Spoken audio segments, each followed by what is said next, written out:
जनगण TV में आपका स्वागत है। मैं हूं आपके साथ ऋषि। बुलेटिन में सबसे पहले नजर डालेंगे आज की बड़ी खबरों पर। विधायक पी राजा के मंच से दिए विवादास्पद भाषण पर कांग्रेस को आपत्ति, एफआईआर दर्ज करने की मांग। भोपाल जेल ब्रेक कांड में बड़ा खुलासा, आतंकियों के भागने के समय सो रहे थे कुछ प्रहरी। शराबबंदी को लेकर फिर सड़क पर उतरी महिलाएं, गुना में शराब दुकान में लगाई आग। जिम्मेदारों को नहीं पानी की परवाह, सड़क किनारे फैला दिया टैंकर। और राजधानी में जारी है गर्मी का कहर, दूसरे दिन भी 40 के पार पहुंचा पारा। प्रदेश कांग्रेस के मुख्य प्रवक्ता के मिश्रा ने शुक्रवार को राजधानी भोपाल के बैरागढ़ में स्थानीय बीजेपी विधायक रामेश्वर शर्मा सहित अन्य नेताओं की मौजूदगी में हैदराबाद के जोसामल निर्वाचन क्षेत्र से निर्वाचित विवादास्पद विधायक पी राजा द्वारा वंदे मातरम को लेकर परोसे गए अनावश्यक विवाद और वर्ग विशेष को लेकर दिए गए अपशब्दों की बौछारों को लेकर उनके खिलाफ एक एफआईआर दर्ज कराने की मांग की है। पुलिस महानिदेशक आर के शुक्ला को राजा के भाषण का वीडियो भेजते हुए मिश्रा ने उनसे आग्रह किया है कि राजा के साथ इस कार्यक्रम के आयोजकों को भी एक एफआईआर में आरोपी बनाया जाए, क्योंकि पूरा कार्यक्रम अमन पसंद प्रदेश की शांत फिजाओं में जहर घोलने के लिए प्रायोजित प्रतीत हो रहा है। वर्ग विशेष को भोपाली अंदाज में खुलेआम अपशब्द कहे जाना इस बात का पूरा प्रमाण है। मिश्रा ने यह भी कहा कि वंदे मातरम को लेकर भारत में रहने वाले किसी भी नागरिक को गुरेज क्यों होगा। जब विधायक राजा और उनकी विचारधारा पैदा ही नहीं हुई थी, तब सबसे पहले 1857 में आजादी की लड़ाई प्रारंभ करने वालों में एक मुगल बादशाह बहादुर शाह जफर ने ही वंदे मातरम का पहला नारा लगाया था और पाकिस्तान के साथ भारत की जंग और उसमें हमारी फतह के बाद देश का पहला परमवीर चक्र हमारे ही वीर सैनिक अब्दुल हमीद को मिला था। तुलसीराम तो किसकी औलाद हो गए भाई? मैं तो नहीं कह रहा हूँ, तुम्हारा इतिहास यानी जो इनके बाप की जो खबर है ना, उसके ऊपर लिखा हुआ है, उसके बाप का नाम तुलसीराम। आज भी वो दारुसलाम में बहुत बड़ा है एरिया, वहाँ पर उनकी समाधियां बनी हुई, उस पर डेट और उनके बाप परदादों का नाम लिखा हुआ है, उस पर तुलसीराम लिखा हुआ है। तो हमारे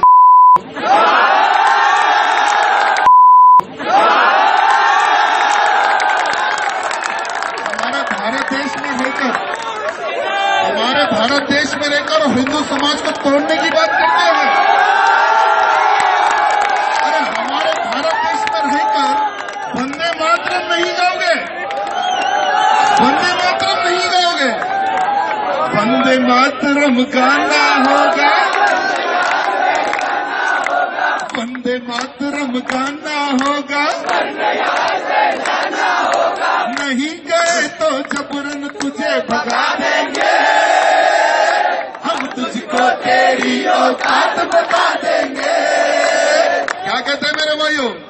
जो भी भारत देश में रहना है, चाहे वो किसी भी जाति का क्यों न हो, वंदे मातरम तुम्हें गाना ही होगा। अगर वंदे मातरम तुम नहीं गाओगे तो तुम्हें इस भारत देश में रहने का अधिकार नहीं होगा। आने वाले समय में तुम देखोगे, हम तलवार रखने की जरूरत नहीं है गर्दन में, तुम ही कुछ सर झुकाकर घुटने टेक कर कहोगे कि मैं वंदे मातरम गाऊंगा, मुझे भारत देश में रहना है। अरे जो वंदे मातरम नहीं गाते, मैं उनके लिए एक डिस्काउंट देना चाहता हूँ, फुल डिस्काउंट।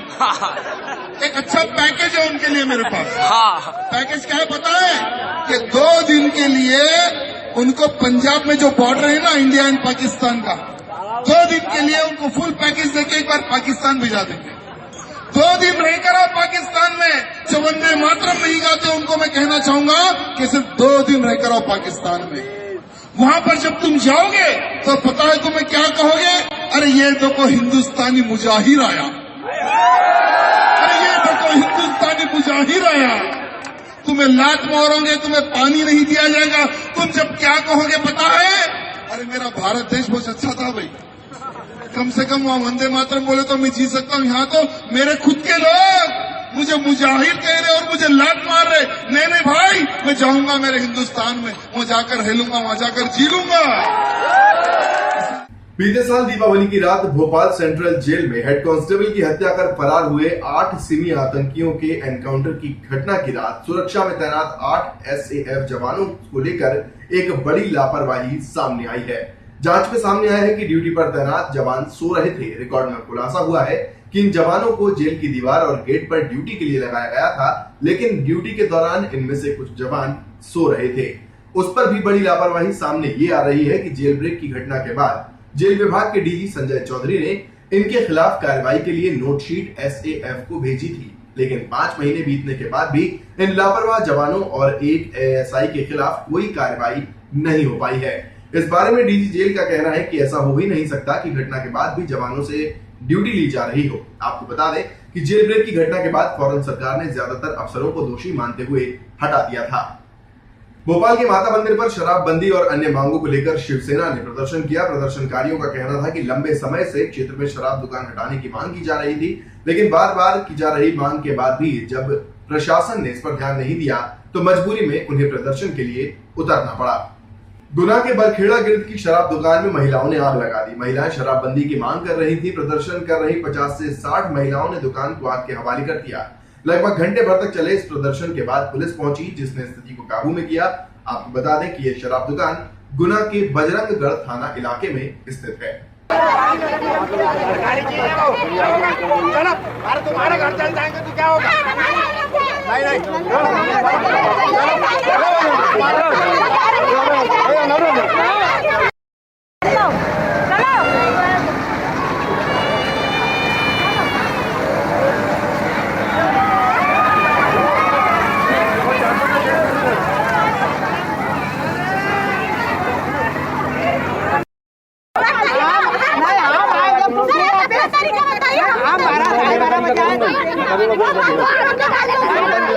एक तरफ जहां गर्मी बढ़ने के साथ ही प्रदेश भर में पानी को लेकर संकट बढ़ता जा रहा है, वहीं भोपाल में जिम्मेदार ही पानी की बर्बादी करते नजर आ रहे हैं।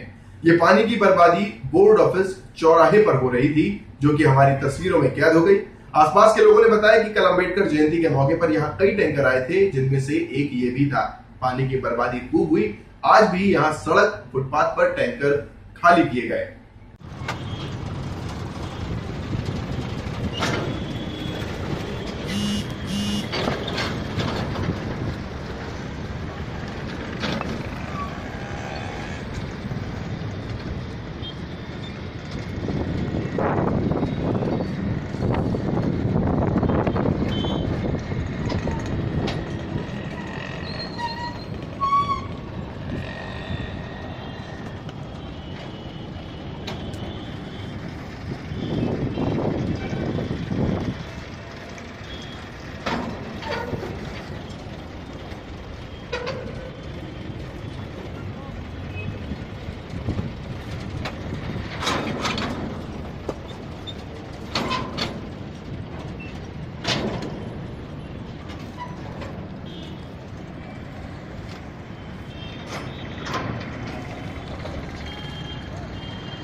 नगर में टैंकर है? कहाँ का है टैंकर ये?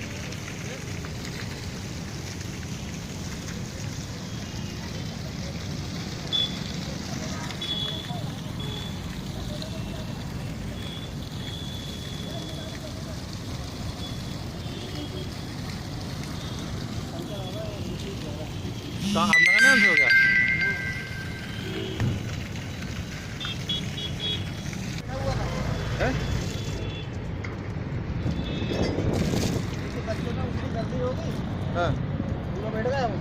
भोपाल में आज दूसरे दिन भी लगातार पारा 40 डिग्री के पार दर्ज किया गया। राजधानी भोपाल में तपिश लगातार बढ़ती जा रही है। दिन के समय सड़कों पर काफी कम लोग दिखाई दिए।